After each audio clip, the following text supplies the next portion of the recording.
ಅವರು ಪ್ರಿಯಾಂಕಾ ಖರ್ಗೆ ಅವರು ಪತ್ರ ಬರೆದ್ರಲ್ಲಿ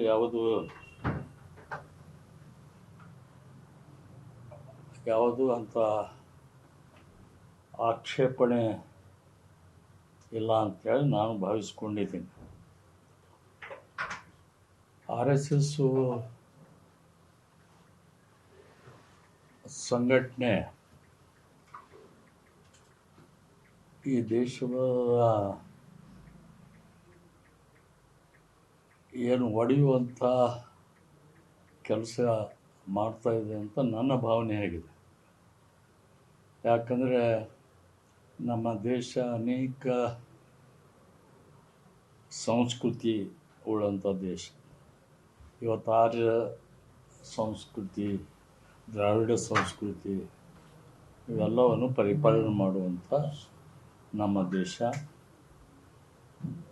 ಇವತ್ತು RSS ಅಂತಂದ್ರೆ ಅದು ಆರ್ಯ ಸಂಸ್ಕೃತಿಯನ್ನು ಎತ್ತಿ ಹಿಡಿಯುವಂಥ ಕೆಲಸ ಮಾಡ್ತಾ ಇದೆ ಅನ್ನೋದು ಸಾರ್ವಜನಿಕರಲ್ಲಿ ಅದು ಆತಂಕ ಇದೆ. ಆದ್ದರಿಂದ ಇವತ್ತು ತಮ್ಮೆಲ್ಲರಿಗೂ ಗೊತ್ತಿದಂತೆ ಆ ಸಂಘಟನೆ ದೇಶಕ್ಕಾಗಿ ಅವರಲ್ಲಿಯೂ ಕೂಡ ಪ್ರಾಣ ತ್ಯಾಗ ಮಾಡಿದವರಿದ್ದಾರೆ, ಅವರಲ್ಲಿಯೂ ಕೂಡ ದೇಶಭಕ್ತಿ ಇದೆ. ಆದರೆ ಆ ಸಂಘಟನೆ ಉದ್ದೇಶ ಇವತ್ತು ಸರಿ ಇಲ್ಲ ಅಂತ ಅನ್ನಿಸ್ತದೆ. ಯಾಕೆ ಸ್ವತಂತ್ರ ಸಂಗ್ರಾಮದಲ್ಲಿ ಕಾಂಗ್ರೆಸ್ ಪಕ್ಷ ಯಾವ ರೀತಿಯಿಂದ ಇವತ್ತು ತ್ಯಾಗ ಬಲಿದಾನವನ್ನು ಕೊಟ್ಟರು, ಮತ್ತು ಯಾವ ಸಂಘಟನೆ ಕೂಡ ಇವತ್ತು ದೇಶಕ್ಕಾಗಿ ಯಾವುದು ಬಲಿದಾನ ತ್ಯಾಗ ಮಾಡಿದವರು ಬಹಳ ವಿರಳ ಇದ್ದಾರೆ. ಆದ್ದರಿಂದ ಇವತ್ತು ಈ RSS ಸಂಘಟನೆ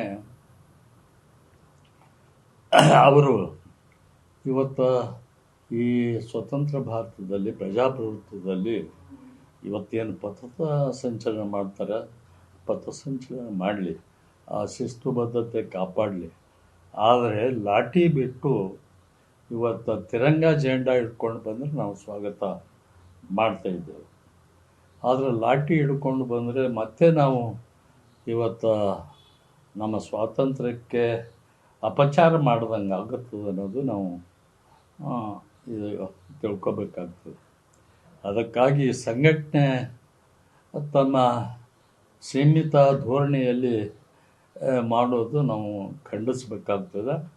ಇವತ್ತು ನಮ್ಮ ಏನು ಶಾಲೆಯಲ್ಲಿ ಅಂತಂದರೆ ಅದು ಸಾರ್ವಜನಿಕರ ಸ್ವತ್ತಿದೆ. ನಮ್ಮಲ್ಲಿಯೂ ಕೂಡ ನಮ್ಮ ಮ್ಯಾನೇಜ್ಮೆಂಟದಲ್ಲಿಯೂ ಕೂಡ ಅನೇಕ ವಿಚಾರಧಾರೆಯವರು ಇದ್ದಾರೆ. ಅವರಿಗೆ ಯಾರಿಗೂ ಕೂಡ ನೋವಾಗಬಾರ್ದು ಅನ್ನೋ ದೃಷ್ಟಿಯಿಂದ ನಾವು ಪ್ರತಿ ಸಲ ಯಾರೇ ಬೇಕಾದವರು ಬಂದು ಅಲ್ಲಿ ಖಾಲಿ ಇದ್ದ ಪರೀಕ್ಷಾ ಹುಡುಗರು ಪರೀಕ್ಷಾ ಇರ್ಬಾರ್ದು, ಕ್ಲಾಸ್ ಇರ್ಬಾರ್ದು ಅಂಥ ಸಮಯದಲ್ಲಿ ಯಾರಾದರೂ ಕೇಳಿದ್ರೆ ಅವರಿಗೆ ನಾವು ಕೊಡ್ತಾ ಬಂದಿದ್ದೇವೆ. ಈಗಾದರೂ ಕೂಡ ನಾನು ನಮ್ಮ ಮ್ಯಾನೇಜ್ಮೆಂಟ್ಗೆ ಬರೆದಿದ್ದೆ, ಏನೋ ನಿಮ್ಮಲ್ಲಿ ಖಾಲಿ ಇದ್ದರೆ ಈ ಸ್ಥಳವನ್ನು ಅವರಿಗೆ ಕೊಡಬಹುದು ಅಂತ ಹೇಳಕ್ಕೆ ನಾನು ಬರೆದಿದ್ದೆ. ಆ ಪ್ರಕಾರವಾಗಿ ಅವರು ಸ್ಥಳ ಕೊಟ್ಟಿದ್ದಾರೆ. ಅದು ಇವತ್ತು ನೀವೆಲ್ಲ ಬಂದಿದ್ದು ಇವರಲ್ಲೇ ಪ್ರಿಯಾಂಕಾ ಒಂದು ಹೇಳ್ತಾರೆ ಇವರು ತಾವೇ ಕೊಟ್ಟಿದ್ದಾರೆ ಅಂತೇಳಿ ಆ ಭಾವನೆಯಿಂದ ನೀವು ಬಂದಿರಿ ಕಾಣಿಸ್ತದೆ. ಸ್ವಾಗತ ಮಾಡ್ತಾ ಇದ್ದೇನೆ. ನಾನು 100ಕ್ಕೆ 100 ಖರ್ಗೆ ಅವರ ಏನು ಹೇಳಿಕೆ ಅದ ಅದಕ್ಕೆ ನಾನು ಒಪ್ಕೋತೀನಿ ಅಂತೇಳಿ ಈ ಸಂದರ್ಭದಲ್ಲಿ ಹೇಳ್ತಾ ಇದ್ದೇನೆ. ಅವರ ಉದ್ದೇಶ ಮೂಲ ಉದ್ದೇಶಕ್ಕೆ ಅವರು ಇವತ್ತು ನಡ್ಕೋತಾ ಇಲ್ಲ. ದೇಶಭಕ್ತಿ ಬಗ್ಗೆ ಹೇಳ್ತಾರೆ ಮತ್ತು ಅನೇಕ ವಿಚಾರದಲ್ಲಿ ಅವರು ಹೇಳ್ತಾ ಇದ್ದಾರೆ. ಯಾಕೆ ಅವರ RSS ಏನು ಕಚೇರಿ ಮೇಲೆ ತಿರಂಗ ಜೆಂಡಾ ಹಾರಿಸಿದ್ದು ನೀವು ಯಾರಾದರೂ ನೋಡಿದ್ರ? ಆ ತಿರಂಗ ಜೆಂಡಾಕ್ಕೆ ವಿರೋಧ ಇದ್ದಂಗೆ ಐತಲ್ಲ ಅದು. ಶಾಸಕರ ಅನುದಾನಿತ ಶಾಲೆಯಲ್ಲಿ ನಡೀತಾ ಇದೆ, ಇವ್ರೇನ್ ರಾಜ್ಯದಲ್ಲಿ ಬ್ಯಾನ್ ಮಾಡ್ತಾರೆ ಅನ್ನೋ ಮಾತು ಕೇಳಿ ಬರ್ತಾ ಇದೆ ಈಗ. ಇಲ್ಲ, ನಾವು ಮುಂದಿನ ದಿನಗಳಲ್ಲಿ ಇದೇ ರೀತಿ ಆರಿಸಿದವರು ಮುಂದುವರೆದ್ರೆ ಆ ಸಂಘಟನೆಗೆ ಬ್ಯಾನ್ ಮಾಡುವುದು ನಾನು ಅದಕ್ಕೆ ಸಹಮತ ವ್ಯಕ್ತಪಡಿಸ್ತಾ ಇದ್ದೆ. ಅಲ್ಲ, ಇದೀಗ ಪ್ರಿಯಾಂಕ್ ಖರ್ಗೆ ಅವರು ಆ ರೀತಿ ಪತ್ರ ಬರೆದಿದ್ದಾರಲ್ರಿ, ಅದ್ರ ಬಗ್ಗೆ ತಮ್ಮ ಒಪಿನಿಯನ್ ಏನು ಸರ್? ಅದು ಕರೆಕ್ಟ್. ಈಗ ಈ ಸಂಘಟನೆ ಒಳ್ಳೆ ಹಾದಿಯಲ್ಲಿ ನಡೆದ್ರೆ ನಮ್ದೇನು ಅಭ್ಯಂತರ ಇಲ್ಲ. ಆದರೆ ಇವೆಲ್ಲ ಅದಾವಲ್ಲ, ಈಗ ದೇಶಭಕ್ತಿ ಅಂತ ಹೇಳ್ತೀರಿ, ಭಾರತ ಜೆಂಡಾ ನೀವು ಉಪಯೋಗ ಮಾಡೋದಿಲ್ಲ. ನೀವು ಹೇಳ್ತೀರಿ ದೇಶಕ್ಕಾಗಿ ಅವರು ತ್ಯಾಗ ಬಲಿದಾನ ಕೆಲವರು ಇದ್ದಾರೆ, ಕೆಲವರು ಪ್ರಿಯಾಂಕ್ ಖರ್ಗೆ ಅವರು ಹೇಳ್ತಾರೆ ಆ ಒಂದ್ ನಾಯಿ ಕೂಡ ಸತ್ತಿಲ್ಲ, ಅವ್ರು ಯಾರು ದೇಶಕ್ಕಾಗಿ ಹೋರಾಟ ಮಾಡಿಲ್ಲ ಅಂತ ಅವ್ರು ಹೇಳ್ತಾರೆ. ನಾನು ಕೆಲವರು ಅಂತ ಹೇಳಿದ್ದೀನಿ. ಕೆಲವರು ಒಬ್ಬರಿಬ್ಬರು ಇರ್ಬೋದು, ಅದೇನು ದೊಡ್ಡ ವಿಷಯ ಅಲ್ಲ ಅದು. ಯಾಕಂದರೆ ಆ ಸ್ವತಂತ್ರ ಸಂಗ್ರಾಮದಲ್ಲಿ ಎಲ್ಲರೂ ಪಾಲ್ಗೊಂಡಿದ್ದಾರೆ.